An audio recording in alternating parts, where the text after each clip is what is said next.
Estás escuchando un nuevo capítulo de Tras Hegel, donde Maki y Néstor te acompañarán a leer e interpretar la fenomenología del espíritu, una de las obras más ambiciosas de la filosofía. Y es que entre no saber nada y saberlo todo, ellos saben algo.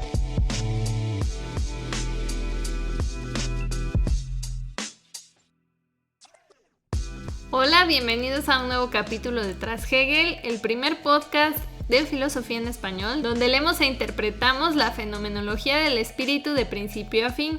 Yo soy Maki. Y yo soy Néstor. ¿Y qué vimos en el capítulo anterior? En el capítulo anterior analizamos las profesiones o las labores que dependen del género según lo explica Hegel. En este capítulo vamos a comenzar el apartado B minúscula, la acción ética, el saber humano y el divino, la culpa y el destino. En el número 1, contradicción de esencia e individualidad.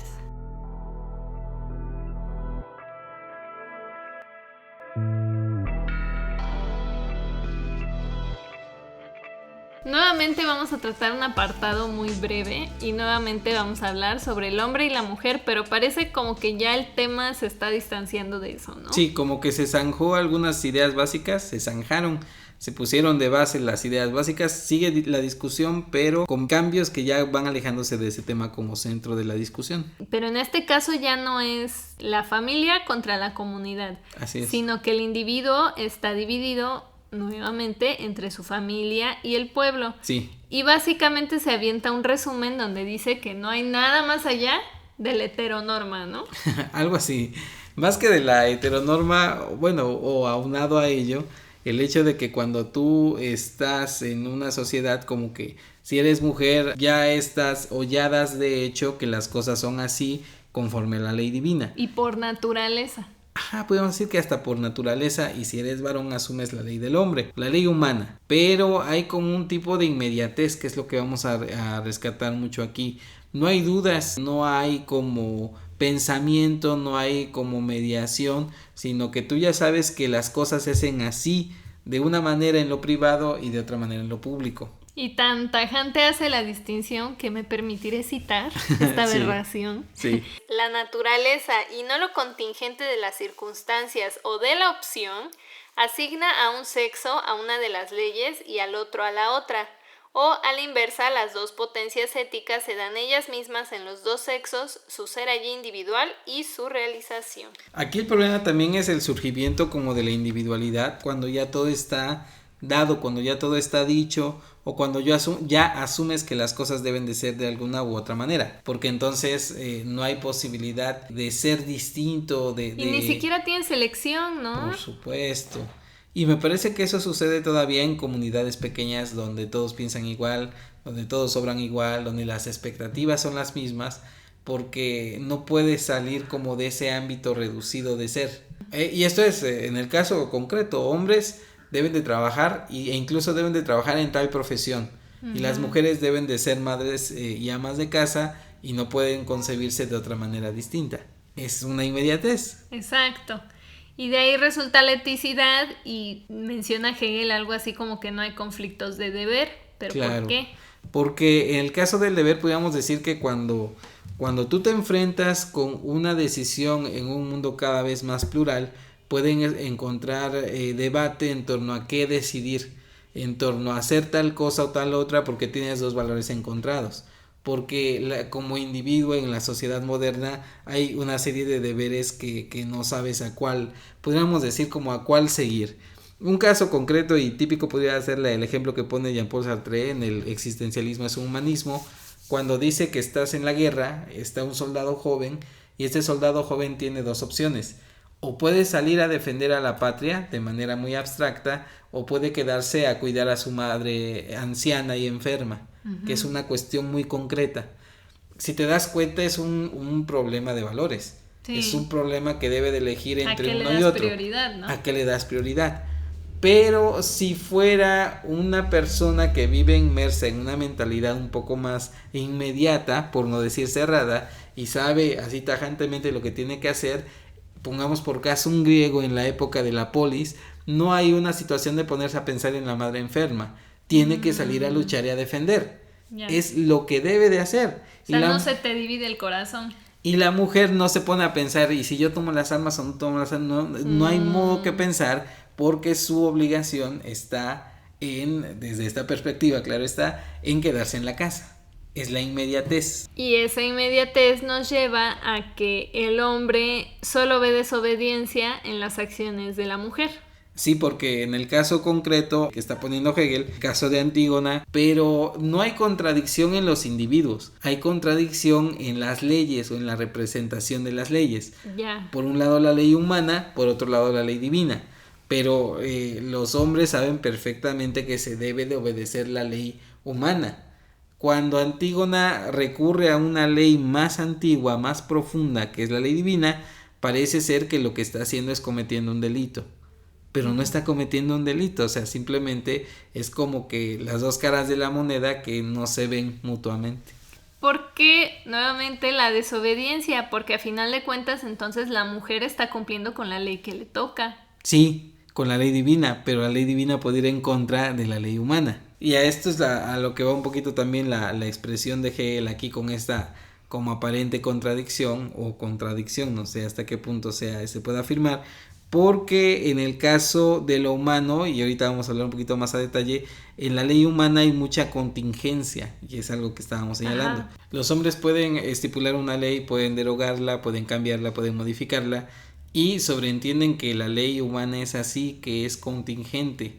Pero en esa misma contingencia, la ley divina como que regresa por sus fueros y dice, bueno, la ley divina es lo que debe de cumplirse sin más. Pudiéramos decir que cuando para el hombre las cosas son en la medida en que él mismo las determina, para la mujer o para lo privado, la ley divina debería de mantenerse así, siempre inmutable. Y la contradicción es que muchas de las veces parece que una ley va en contra de otra ley. Ajá. Y por ende las mujeres parece, al menos en este caso concreto, las mujeres de Hegel, las mujeres según Hegel, o al menos Antígona en este caso concreto, incurren en delito delante de los ojos de la ley humana.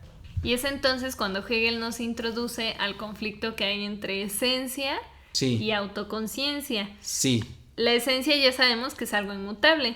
Sí. Es lo que hace que algo sea, sí, y no otra cosa. Porque si fuera mutable la esencia, entonces la cosa también estaría ahí como que cambiando, claro, ¿no? Claro. Y a la autoconciencia se refiere Hegel como el derecho absoluto. Ponías el ejemplo de que en este caso en particular pudiéramos decir que la mujer es conservadora y el hombre liberal. Sí. ¿Por qué? Bueno, porque la mujer está tratando de conservar lo que debe de permanecer, que sería la ley divina en cuanto tal. Pero el hombre es liberal porque ve las múltiples posibilidades que pudieran cambiar con respecto de la ley. Entonces, mientras uno es naturaleza quieta, estable, inmutable y eterna, como son atributos de la naturaleza y de Dios, en el caso del hombre todo es creación, todo es invención. Puede ser de una manera, puede ser de otra y no hay ningún conflicto. Al menos me parece que esta es la perspectiva que Hegel da con respecto a cómo el hombre ve la ley humana y cómo la mujer concibe la ley divina. De una manera también muy inmediata.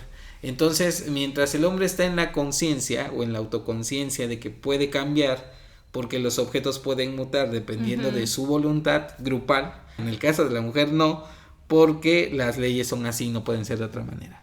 Y por eso podríamos decir que no es que el hombre sea la medida de todas las cosas, sino que el varón es la medida de todas las cosas. Sí, obviamente en la cara, ¿cómo podríamos decir? En la cara visible del derecho. Pero Hegel lo retoma como de una manera como siempre muy peculiar, porque a final de cuentas está diciendo que, me parece, que el derecho absoluto tiene las dos partes. Tiene la parte de la ley humana y la parte de la ley divina. Simplemente que hay un encontronazo, pero también hay una pérdida de individualidad, o mejor dicho, no hay un descubrimiento todavía de la individualidad. Ajá. Porque la mujer no se cuestiona, ni el hombre tampoco, si lo que hace está bien o está mal. No hay autoconciencia individual. Y por eso no hay dudas. Exactamente, por eso no hay dudas, por eso todo está bien. Pero entonces dice Hegel que pues no está tan bien. Lo único es que a estas alturas sentimos que estamos bien porque ya superamos a las cosas.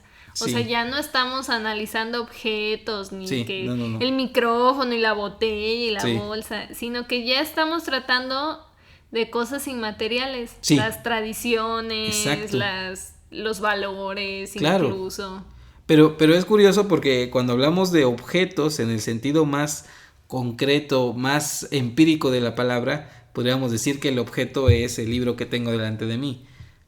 Hegel lo retoma en una cuestión muy muy interesante, porque si hay un grado de objetivación de lo cultural o de lo espiritual, en la medida en que las tradiciones por eso son tradiciones, porque están allí, porque yo llego y ya las asimilo, que es un poco lo que hablábamos la clase. Sí, la clase. Según lo cual yo reproduzco la vida social y esa vida social se encuentra presente, pero porque yo la estoy reproduciendo. Sí hay un grado de objetividad de lo social y de la cultura, precisamente porque ya están ahí como un hecho. Pero un hecho que obviamente se puede cambiar y se puede modificar. Así que a final de cuentas seguimos buscando la verdad. Lo único es que vamos a seguir haciéndolo desde la autoconciencia. O sea, Sí. la esencia sí entra en un conflicto, pero lo cierto es que la ley divina, que es Sí. con la que identificamos a la esencia, es irreflexiva. Sí. Porque solo está manteniendo lo que ya hay. Sí. No se pregunta como de, ay, pero ¿por qué, no? Sí, y sin embargo sus potencialidades deben emanar de ella. O sea, todo lo que puede ser la autoconciencia en realidad no es más que trasunto de su propia esencia. Es como el tutorial de un videojuego, ¿no? Sí. Es necesario Sí. para que tengas las bases, pero ya que pasaste de ahí ya no importa. No importa, y al mismo tiempo ya está contemplado en la necesidad del videojuego. Porque puedes tú, me parece, y a ver, dime si estoy mal o estoy bien. Los nuevos videojuegos pueden resolverse de múltiples maneras y tú vas teniendo experiencia dependiendo de cada evento que vas recorriendo. Algo así. Y hay muchas maneras de terminar el juego y no necesariamente una sola. En algunos juegos. En Ajá. algunos juegos. Pero para que el juego se desarrolle así es porque ya desde el inicio había sido programado con Para esas que fuera así. posibilidades. Ajá, Exactamente. sí. Aunque al principio no se vea, pero en realidad estás cumpliendo ese Tu ley destino. divina. Exactamente, algo así, sí, efectivamente. Ok. Y entonces pareciera que volvemos o vamos a empezar a volver al tema de la epistemología, Sí. porque dice Hegel básicamente que nuestro obrar es contingente en el caso Sí. de la autoconciencia, en el caso del varón, Sí, y que depende de lo que sabemos. sí, sí, porque regresamos a el concepto este del saber, y el saber implica estar consciente de, pero ciertamente ya empezamos a hablar de un tema o de un concepto clave que es destino, ¿no? Y que implica pues precisamente esta determinación.